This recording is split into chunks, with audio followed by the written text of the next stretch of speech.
E aí, galerinha do mal, tudo bem com vocês? Gente, esse vídeo é um vídeo... Eu vou deixar rolando aqui os cachorros, porque senão eu não vou sair daqui, tá? Mas esse vídeo é um vídeo react sobre o vídeo de uma moça daqui do YouTube, de um canal que de vez em quando eu acompanho, eu gosto de acompanhar, porque como eu não consumo redes sociais, né, principalmente TikTok, cara, eu não sei nada do que acontece ali, eu não sei de tendências, eu não sei dos gritos, das pataquadas do TikTok, né, e das outras redes sociais também. Então, quando eu vejo os vídeos dela, eu sei das pataquadas que tá acontecendo, né. E é muito Muro das Lamentações também o TikTok, né, gente? Eu não sabia disso, antes eu achava que era só dancinha e um monte de coisa besta. E só que em um vídeo específico dela, ela fala exatamente dela, e é uma reação pessoal sobre tudo que ela vê no TikTok, né. Por conta das redes sociais, todo mundo quer seguir tendências, quer ostentar muito, né, pra mostrar que tá bem, enfim. Esse mundinho pantanoso aí das redes sociais. E a gente sabe que o Brasil é um país onde a imensa maioria das pessoas ou são classe média ou são pobres, né? E com o advento da internet, muita gente vive de ostentação. E, cara, eu acho isso muito idiota, sério. Mas enfim. E o vídeo dela aborda, é um vídeo pessoal, tá? Ela fala sobre ela, sobre a vida pessoal dela.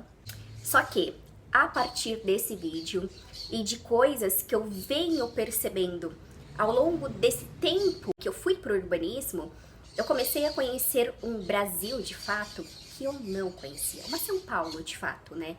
Que eu não conhecia. Discrepância social que existe no nosso país. E a partir do momento que você vai tendo contato mais com as pessoas, você vai entendendo muito mais diversas questões, sabe? Do ser humano, das pessoas, da cultura, sabe? O porquê das coisas. E, cara, o conhecimento empírico, ele vale 1000 vezes mais do que o conhecimento somente por base de livros, sabe? Mas nesse vídeo em especial, acho que por conta de ela ver gourmetização de tudo, né, as pessoas se desesperando, se endividando pra ter aquela vida do TikToker ou do YouTuber, né?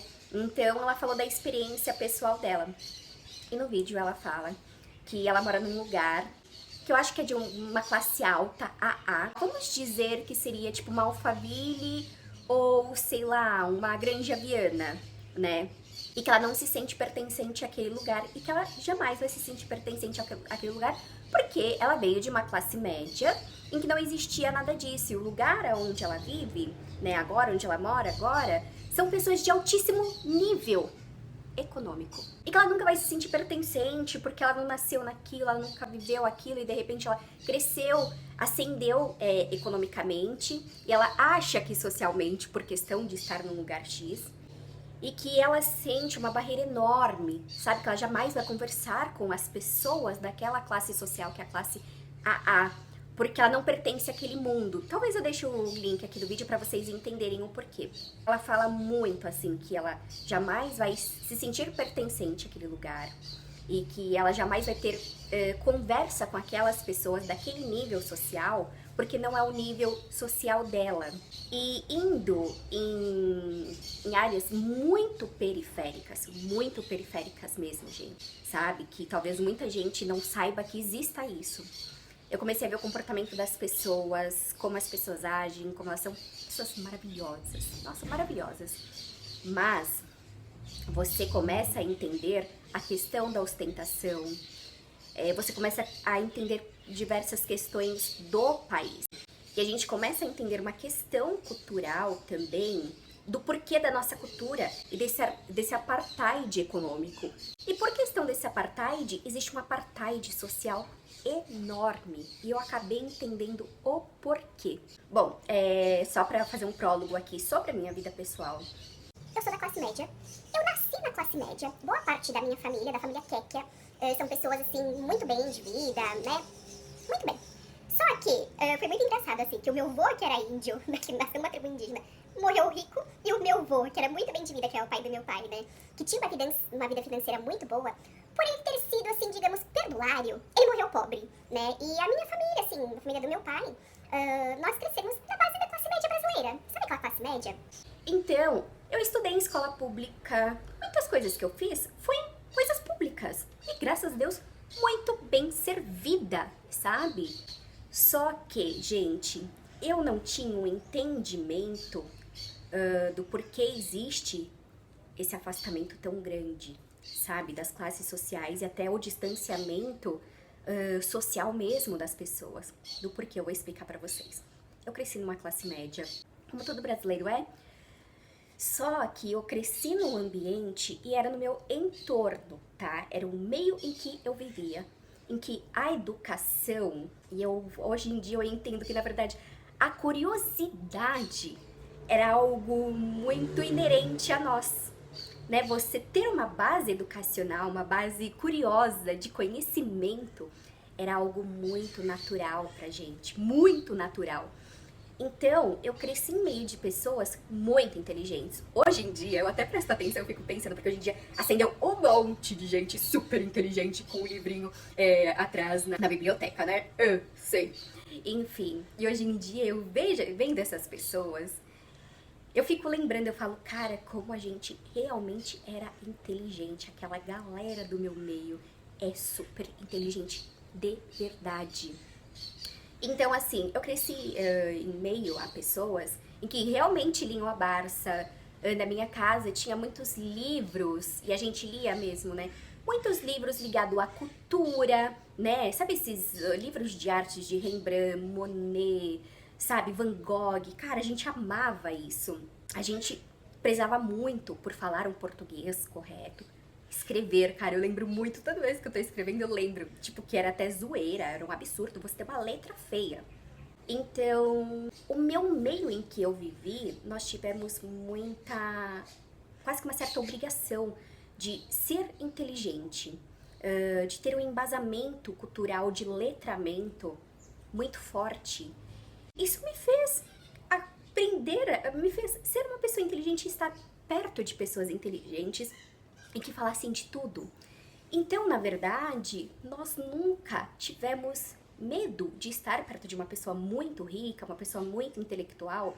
E eu, vendo esse vídeo, vendo as pessoas, assim, do qual eu tive convívio esses dias, né, entendi esse apartheid, eu entendi, na verdade, que a questão da segregação no Brasil, esse distanciamento enorme da nossa cultura e do nosso povo, não está ligado ao dinheiro, e que é o que a gente tem certeza que é por conta disso que existe esse distanciamento social enorme entre rico e pobre. Então, gente, assim, só para vocês entenderem, o meio em que eu vivi, minha família, as pessoas, amigos da minha família, as pessoas do qual eu convivi, apesar de ser de uma classe média, que para muita gente, muito rica, eram pessoas pobres, nosso embasamento cultural era de um nível, hoje em dia eu entendo, altíssimo, e que antes eu achava super normal, entendeu? E não tinha absolutamente nada a ver com que a escola com que eu estudei proporcionou isso, ou a viagem que eu fiz me proporcionou isso. Não. Na verdade, era o nosso conhecimento, a busca pelo conhecimento que a gente tinha, as nossas conversas super inteligentes. Eu não me lembro das pessoas do meu meio se sentir diminuída por estar com uma pessoa muito rica ou muito intelectualizada. Muito do contrário. As conversas sempre foram muito ok, muito niveladas.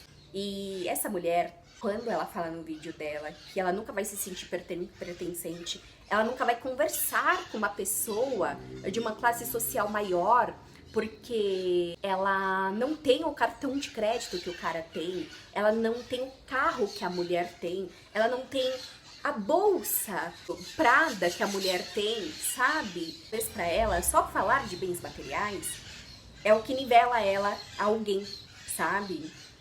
Isso eu senti, eu falei antes, né, das questões da área de favelização, dessa questão desse apartheid, tanto econômico quanto social no Brasil, por conta disso. Quando você vai numa área de muita favelização, e dependendo da situação, você fala onde você mora, as pessoas automaticamente elas se distanciam de você e elas se diminuem.